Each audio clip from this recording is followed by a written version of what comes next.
Hey everybody, this is Russ from Retro Game Core. The AYN Odin 2 is an Android-based handheld that's going up for pre-order starting tomorrow. So what I wanted to do in this video here is just take all of the data that we know about this device and put it all together so you can have an idea of whether or not it's worth pre-ordering. Now, I don't have the device in my hand, so I can't really talk about how it feels yet, but I think we got some good pictures to be able to at least make some assumptions about what you can expect. In addition, I want to talk about some of the competition and the pricing that we have at this higher end Android level, and then also some of the history with the company as well to determine whether or not all of this data together is going to make it worth it for your pre-order. And so without any further delay, let's go ahead and just dive right in.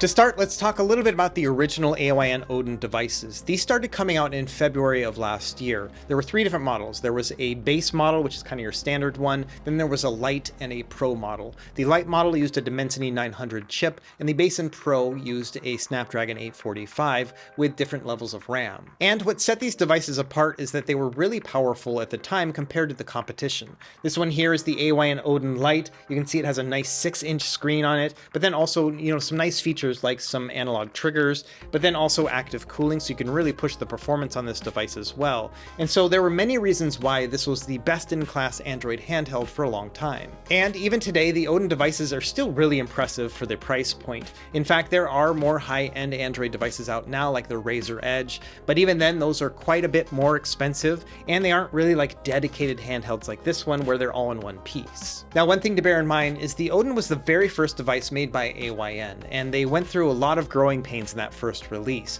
I remember the pre-orders came out in summer of 2021, but the first Odin devices weren't shipping until February of that following year. And then like the Odin Lite, this one came out summer of the following year. So there was a full 1-year wait from the people who first bought their Odin Lites like me until it actually delivered. And this is definitely a trend and topic we'll be talking about later in this video. For now, let's move over to the Odin 2 and talk about what you're going to be getting with this device. To start, there's been a huge upgrade in the CPU. The original Snapdragon 845 is pretty old, but now they're using the very latest and greatest from Qualcomm. They're going to be using a Snapdragon 8 Gen 2, which is the top of the line Android chipset right now. In addition, there will be 3 different models with this chipset: 8 gigs, 12 gigs, and 16. And it'll also be paired with additional storage options depending on which RAM choice that you have. In terms of screen, this looks to be the same as the original Odin devices, so 6 inches, 1080p resolution, and it is LCD. And another great thing about this screen is the aspect ratio. It's 16:9, which is a perfect wide screen. A lot of phones that you buy today are 20:9,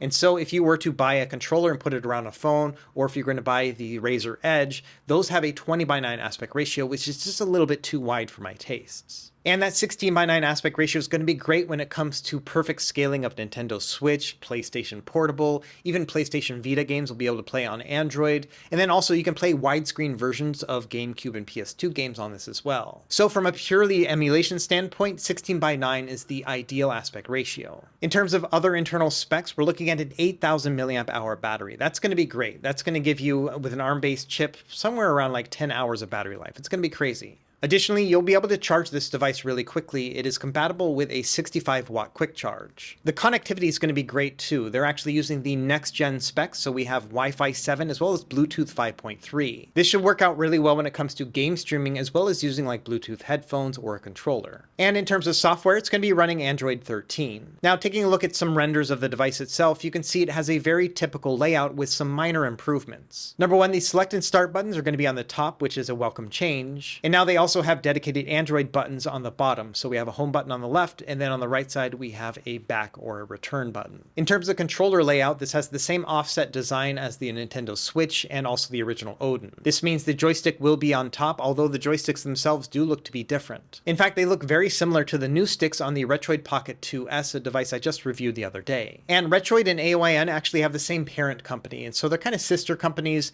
and as a result, they sometimes will share components. For example, the D-pad. This looks like it's a PS Vita style D-pad, much like more current Retroid Pocket devices. I'm also hoping that they've upgraded the face buttons. This was one of the weak points of the original AYN Odin. They just felt kind of thunky, and so I'm hoping they're a little bit tighter on this model here, and they do look a little bit different. And finally, the other things to note about the front is we no longer have that big Odin logo here on the bottom left, and now we also have front-firing speakers, and so that should improve the audio quality from the previous model too. On the bottom, we have a headphone jack as well as a USB-C cable, which will be capable of video out. out. Looking at the top, you can see we have stacked shoulder buttons, and the triggers themselves will be analog input. And then finally, in terms of the top I/O, we have an on and off button, the volume up and down, and then a micro HDMI port and our SD card slot. Finally, looking at the sides and back, you can see that we have some pretty flared grips, and then also on the back we have two function buttons, M1 and M2. And this is how it was on the original Odin as well. Now, looking at a size comparison right here between the two models, you can see that they're almost pretty close in size. But based on the shadows here in this photo, I would guess the Odin 2 is going to be a little bit thicker. And I don't think that's a bad thing. In fact, the original Odin felt a little bit flat in the hands, even though it did have ergonomic grips. So if they're making those bigger, I think that'll be a good thing. A couple other features to note, they are saying this is going to have a fingerprint sensor. I'm not sure if that's going to be on the screen like how it is with some phones, or if it's going to be on the power button, but that might be pretty interesting. Additionally, these are going to have magnetic hall sensor sticks. That means they're not going to have any dead zone, but then also they won't develop stick drift over time. So yes, I think in terms of just overall size and form, they've made some good improvements here. This is going to be a little bit bigger than the Nintendo Switch and quite a bit thicker because of those grips. I think that's a pretty good size when it comes to a high-end handheld. In addition, they've upgraded their Super Dock. This is something that they released last year as well, and I wasn't a huge fan of that original dock just because it's kind of hard to dock an Android-based device and have it work with an external controller. And they also made that one pretty complicated. It had the ability to plug in GameCube and Nintendo 64 controllers, and that also was kind of wonky in implementation. And it looks like for the new Super Dock, they're just going down to the basics. So here we're going to have two different USB 2.0 ports. That's going to be good for like a controller or a keyboard. But then also they're going to have two USB 3.0 ports. So if you want to plug in an external hard drive, you can use that. In addition, on the back, we have a power port to be able to charge it, and then also an HDMI out port so you can plug it into a monitor, and then also one Ethernet adapter too. So if you are looking to plug the Odin into your TV and make it like a dual hybrid device, this will work out pretty well. Next, I'm going to talk about pricing. This is where it gets really interesting. This is something that they released here the other day. There are a few things to unpack right here. Number one, there are three different models, the base, pro, and max, and it's going to have various types of RAM as well as internal storage. In addition, we have two different price points to look at. We have the early bird price. This is going to be available initially on Indiegogo, and I've also been told that if you pre-sign up for their Indiegogo campaign before it goes live, you may have access to some early access codes as well to even bring that price down more. So let's go ahead and look at those prices, and probably the most impressive out of all of this is the early bird price on that base model at $299. Bear in mind here, we're talking about the Snapdragon 8 Gen 2. If you were to try to buy a phone with that same chipset, you're looking at about $700 or $800 for the lowest spec that you can find. So the fact that they're using this chipset in a handheld at this price is like half the price of what I was expecting. It's almost too good to be true. Now let's talk about whether or not it's worth it to buy one of those upgraded models. Number one, if you get the upgraded version, you'll get one of 5 different color options, and I think some of these look really good. In fact, for me personally, I think the black looks the worst out of all of them. And the other part of that is the Pro and Max versions also have upgraded amounts of RAM and internal storage. The internal storage for me is not a huge deal because you have a micro SD card slot, so you can always use that. But the RAM will come into play depending on how you plan on using this device. For example, the Yuzu team, which makes a Switch emulator for Android, have said that their app requires a lot of RAM. They say 8 gigabytes at the minimum. So if you are looking for Nintendo Switch emulation in particular, the more RAM the better. And so in that regard, 12 or 16 gigs might make more games playable than the 8 gig model. And there's also a couple other contexts where having more RAM might make a difference. For example, when it comes to playing Android games, sometimes having more RAM will make the games run better. In addition, there's been a lot of work recently with Windows emulators. Basically, you'll be able to play a Windows environment within an Android device, and that's going to require a lot of RAM too. So if you're looking for one of those three options, Nintendo Switch, Android games, or Windows emulation, I do think that RAM is going to come into play. But also bear in mind, there's a big price difference here, $70 between the base and Pro, and then $80 between the Pro and Max. And so while I do think that yes, more Nintendo Switch games will play on the 16 gigabyte model than the 8 gigabyte model, I'm not sure if that's worth a $150 price difference. For me personally, I'm probably going to pre-order only one of these, and it's going to be the 12 gigabyte model. It's a $70 difference between them, and I think that just makes sense, especially because I want to be able to choose which color I want to have. And then of course, bear in mind the retail price will go up quite a bit. So $340 for the base model, which I still think is an amazing deal, but then it's going to go up $100 to the Pro model at $440, and then we're going to go up to $499 for that Max model at retail price. Also bear in mind, this price does not include shipping and applicable taxes depending on where you live. And then finally, my last point when it comes to pricing is that you have to kind of take this into context of the money itself. Yes, $299 for a Snapdragon 8 Gen 2 is pretty incredible. But then also you have to bear in mind that $300 is a lot of money. In addition, when you start paying for those higher devices, you're getting into the territory of the Steam Deck and other handheld PCs. And so while yes, it is a very good value for that chipset and the money, all the same, your money could be spent elsewhere and you get some really great gaming from there. And you also have to remember the limitations of the Android ecosystem. Yes, it has GameCube and PlayStation 2 emulators, but there are many other emulators that work on handheld PCs like the Steam Deck that won't work on Android. The primary examples for that are going to be something like the original Xbox, Xbox 360, PlayStation 3, Wii U. All of these can be played on the Steam Deck or other handheld PCs, but they are just not possible on an Android-based device. So I guess what I'm really trying to say here is that yes, the price is very good for what you're getting. However, just bear in mind what that price can actually get you when you start looking at other devices. Okay, next I want to talk about what they're calling their development journey, or it's their roadmap for releasing of the Odin 2. And this is where things start to get a little bit tricky. First of all, you can see they've been working on the Odin 2 for quite some time. They started the conceptual phase back in September of 22. And from the timeline, you can see they are expecting to ship this in December of this year. And while I think it's amazing that they're trying to get this device out before Christmas, I'm not really sure if that's going to be possible. Now, if we look at the original Odin roadmap right here, you can see that they also planned on shipping this in November of 21. But as I mentioned before, it actually started shipping in February 22. And that's only talking about the base and pro models. The Odin Lite didn't start shipping until summer of 22. So there was a pretty big gap from when they started to actually ship it from when they actually thought they were going to be shipping it in the year previous. Now, the company probably learned a lot when it comes to supply chain and shipping and things like that, but all the same, they do have a history of not shipping devices on time.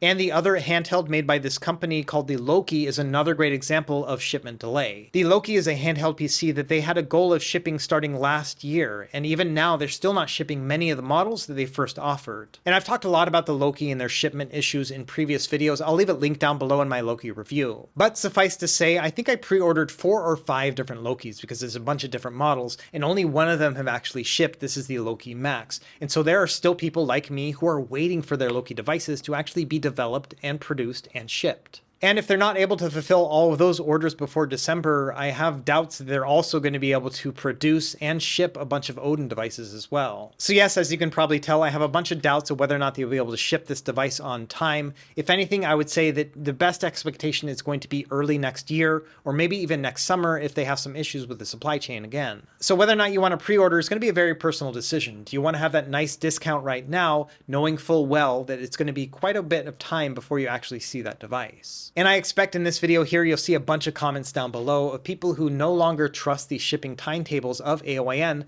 based on their product releases for both the original Odin and now their current Loki. Now, one of the things that bothered me the most about the delays with the Loki is that CPU chipsets will get reinvented all the time. There's a really fast development cycle for those. For example, the Loki Max, which is running the Ryzen 7 6800U, this is last year's chipset. We're already seeing a bunch of 7840U devices being released right now at prices that are comparable to the Loki Max. And so because of that, it kind of comes into the point where it's obsolete before it actually shipped. Now, when it comes to Android, it's a different story because these chipsets usually have longer legs. For example, the Snapdragon 845 that's on the original Odin is many years old at this point, but it's still a very decent chipset. At the same time, the Snapdragon 8 Gen 2 is a top-of-the-line processor, which means that even if this is delayed by like 6 months, it's still going to be a very beefy handheld when it actually arrives. So the question comes down to whether or not it's worth that delay to get that early bird pricing and have that nice discount. And of course, that'll be a very personal decision whether or not you want to throw that money down right now to get the discount and then just kind of wait for it to actually arrive. Now, if the Odin 2 released right now, it would be easily the most powerful Android-based handheld available on the market. However, in the coming months, the market is going to heat up because another company has already announced that they're going to have a device using a Snapdragon processor. And this one here is the AYANEO Pocket Air. This one's been in development for a while, but with a different chipset, a Dimensity 1200. And that's a bit of a weaker chipset. I should be getting a review unit of this device here pretty soon, so we'll put it through its paces and do a review. However, I just learned the other day that AYANEO is planning on making a Snapdragon version of this device as well, and they are talking about using the Snapdragon 8 Gen 2. And so that may be an apples to apples comparison between the Odin 2 and then this Pocket Air. But there are a couple things to consider. Number one, I think the Odin 2 is probably further along in development than the AYANEO device. For example, the Odin 2 already has some engineering prototypes that you can see here in these pictures. This is a physical device that's already been made. Meanwhile, the Pocket Air Snapdragon version just seems to be a concept at this point. The cynical side of me thinks that AYANEO probably timed the announcement of this Snapdragon Pocket Air to coincide with the launch of the Odin 2, probably to cannibalize a few sales. And we saw these two companies kind of go at it last year, and the same thing when it came to handheld PCs, where the AYN Loki was announced around the same time that the AYANEO Air Plus was. And that kind of blew up in a bad way. AYANEO announced the Air Plus prices to compete with the Loki, and then when they actually released the Air Plus, it was twice that price because they couldn't afford to actually ship it at that amount. And as we talked about, most of these Loki models are still nowhere to be found.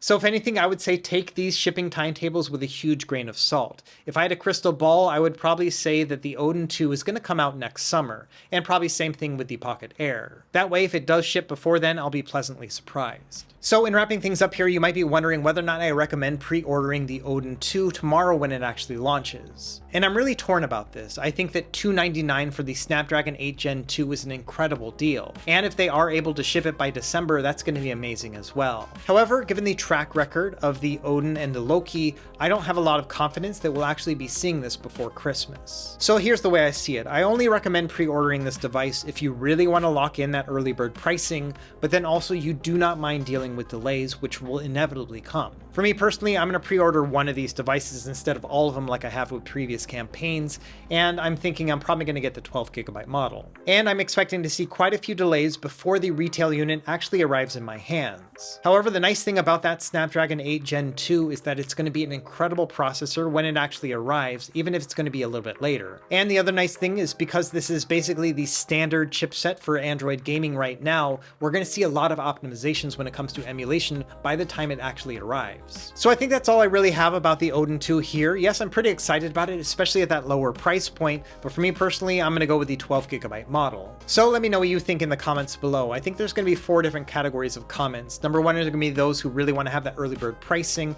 and so they don't mind having to wait. And then also those who want to get it when it actually goes to retail. And then also there are people who are interested in the AYANEO Pocket Air. Just bear in mind, we don't know the pricing on that, and it's probably going to be pretty high. And then of course, finally on the bottom, we're going to see a bunch of comments about people who say just buy a Steam Deck, and I think that's pretty valid too.